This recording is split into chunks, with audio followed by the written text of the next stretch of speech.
안녕하세요. 대한민국에서 항공산업을 가장 쉽게 설명해준다고 자부하는 대기업의 담당 멘토 김기동입니다. 자, 오늘은 대한항공과 아시아나항공의 합병으로 인해서 수익성이 악화될 수 있을지 이런 부분들에 대해 우려가 좀 커지고 있는 에어부산에 대해 살펴보도록 할 텐데요. 구체적으로 어떤 부분 때문에 수익성 악화가 우려가 되고 있는지, 그리고 이런 주가가 하락함에 있어서 제가 어떠한 대응 전략을 짜는 게 좋을지까지 이번 시간에 제가 영상 속에서 자세하게 풀어보도록 할 테니까요. 딱 5분만 집중한다고 생각하시고 지켜봐 주시면 정말 감사하겠습니다. 이번 시간에 일단 에어부산이 대한항공과 아시아나항공의 합병으로 인해서 슬롯 반납한다고 하는데, 여기에 대한 내용과 함께 이런 슬롯 반납으로 인해서 수익성이 악화될 가능성이 있습니다. 이러한 내용까지 함께 알아보도록 할 거고요. 마지막으로 에어부산 같은 경우 현재 주가가 계속해서 조정을 받고 있는 모습을 보여주고 있습니다. 그렇기 때문에 여기에 대해서 제가 어떠한 대응 전략을 짜는 게 좋을지까지 이번 시간에 이러한 순서대로 중요한 내용들을 하나하나 풀어가 보도록 할 테니까요. 영상 지켜봐 주시면서 혹시나 마음에 드셨다고 하신다면 구독과 좋아요 한 번씩만 눌러주시면 정말 감사하겠습니다. 최근에 대한항공과 아시아나항공이 합병을 하면서 에어 부산의 일본 슬롯을 좀 반납을 해야 된다, 이런 우려가 좀 섞이고 있습니다. 그렇기 때문에 이번 시간 이러한 내용을 좀 설명을 드리려고 하는데요. 설명을 드리기에 앞서서 저희가 슬롯과 운수권에 대해서 정확히 알아야지 이 부분을 이해를 할 수 있기 때문에 여기에 대한 내용 제가 간단하게만 설명해 드리도록 하겠습니다. 슬롯 같은 경우에는 항공기가 이륙하거나 아니면 착륙을 할 때 배분되는 시간으로 특정 시간대에 운항을 허가받는 권리입니다. 슬롯은 기간, 횟수나 이런 조건을 지켜서 운항하면 권리를 보장을 받을 수 있는데요. 특히 슬롯 같은 경우에는 항공사끼리 협의가 가능한 데다가 시간대별로 편차가 커서 소위 이런 황금 시간대라고 불리는 슬롯 확보를 위해서 이런 항공사들이 경쟁이 좀 치열하다라고 할 수 있겠습니다. 운수권 같은 경우에는 양국이 항공회담을 통해서 운항 횟수라던가 아니면 이런 방식 등을 합의를 하는 것을 말하는데요. 이달 초에 결정된 인도네시아와 항공회담으로 부산 김해공항에서 인도네시아 발리 그리고 자카르타로 오갈 수 있게 된 것도 자카르타 발리 노선에 대한 운수권을 확보했기 때문이라고 설명을 드릴 수 있겠습니다. 따라서 운수권이 만약에 없다면, 확보를 하지 못했다면 해당 노선을 오갈 기회가 없다라고 볼 수 있겠습니다. 이렇게 운수권 그리고 슬롯 같은 경우에는 항공사가 새로운 노선에 취항을 하거나 기존에 취항하던 노선 증편을 위해서 갖춰야 될 필수 조건이라고 할 수 있겠는데요. 이 항공사의 핵심 무형 자산으로 분류가 되기도 합니다.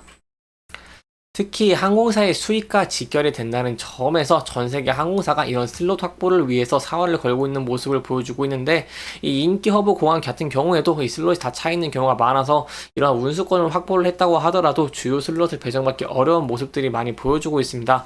이 때문에 현재 최근에 가장 우려가 되고 있는 부분이 바로 대한항공과 아시아나항공의 합병 과정에서 이 해외 경쟁 당국이 운수권이랑 슬롯 반납을 좀 양도하고 반납하는 것을 조건으로 내걸었기 때문인데요. 대한항공 측이 자사의 운수권 그리고 슬롯 등은 남겨둔 채 바로 아시아나 항공과 이런 에어 부산의 노선을 양도하는 것으로 알려져 있기 때문에 에어 부산의 수익성이 악화가 될지 이런 부분들에 대해서 이 시장에서 우려가 있다라고 볼 수 있겠습니다. 이 세부적인 내용은 바로 일본 경쟁 당국에 대한 내용이라고 할 수 있겠는데요. 일본 경쟁 당국이 이렇게 대한항공과 아시아나항공의 기업 결합을 승인을 하면서 이 조건부로 승인을 했습니다. 어떠한 내용이냐라고 한다면 바로 이 일본의 요구에 따라서 나리타 공항으로 오가는 이런 노선들을 양도해라 라고 말을 한 것인데요. 이 LCC들 같은 경우에는 일본 노선의 핵심 먹거리이고 이 지리적으로 가깝고 이용객이 많아서 이 수익 창출의 상당 부분을 차지하는데, 이렇게 에어부산의 일본 슬롯을 반납을 한다는 것은 에어부산의 수익성이 굉장히 악화가 될 수 있다라고 설명을 드릴 수 있겠습니다. 특히 에어부산 같은 경우에는 지난해 말 일본 정기 노선 전체 누적 탑승객도 1000만 명을 넘으면서 매우 큰 폭으로 기록을 했고, 일본 관광객들 사이에서도 에어부산을 이용하는 빈도가 매우 높습니다. 지난해 1월부터 9월까지 김해공항을 통해서 입국한 일본인 같은 경우 13만 9천여 명은 가운데 8만 4천여 명이 에어부산을 탑승을 했고요. 김해공항에 입국 일본인 10명 중에 6명이 에어부산을 이용하기도 했습니다. 따라서 일본 경제당국의 요구로 이렇게 반납해야 될 슬롯의 상당수가 에어부산의 인기 노선이라는 점에서 에어부산이 입을 타격이 좀 매우 크다라고 할 수 있겠고요. 반납할 가능성이 있는 슬롯만 왕복 기준 224개에 이릅니다. 이 표를 지켜본다고 하시면 에어부산 같은 경우에도 이렇게 가장 높은 이런 노선 점유율을 보이고 있습니다. 이 운항 점유율을 보시면 에어부산 같은 경우 삿포로에서 59.6%, 그리고 후쿠오카 에어부산 여기 55.9%와 오사카도 이렇게 43.9%로 가장 많은 운항 점유율을 보유를 하고 있고, 이런 노선에 대해서 수익성이 가장 굉장히 많이 나오고 있는데, 이 대한항공 같은 경우 알짜 노선을 유지하는데 이런 LCC들이 운영하는 노선들을 양도 목록에 좀 넣은 것은 좀 너무 심한 탓하지 않나라고 볼 수 있겠고, 여기에 따라서 에어부산이 실적에 가장 큰 효자 역할을 하던 이런 일본 노선을 반납함에 인해서 수익성이 좀 악화될 가능성이 있다는 부분을 기억을 해두시면 좋을 것 같습니다.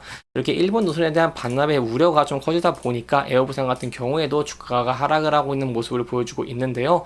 따라서 이 부근대에서 저희가 어떠한 대응 전략을 짜는 게 좋을지 이 부분을 지켜보시는 게 중요할 것 같은데, 현재는 이러한 노선 반납에 대해서 거의 기정사실 이런 내용들로 좀 나온 모습을 보였습니다. 최근에 뉴스들에서 이렇게 나왔고, 앞으로도 이러한 노선 반납이 가시화가 된다고 한다면 에어부산 같은 경우에는 여기에 따라서 조금 주가가 하락할 가능성도 있다라는 부분을 기억을 하시면 좋을 것 같고요.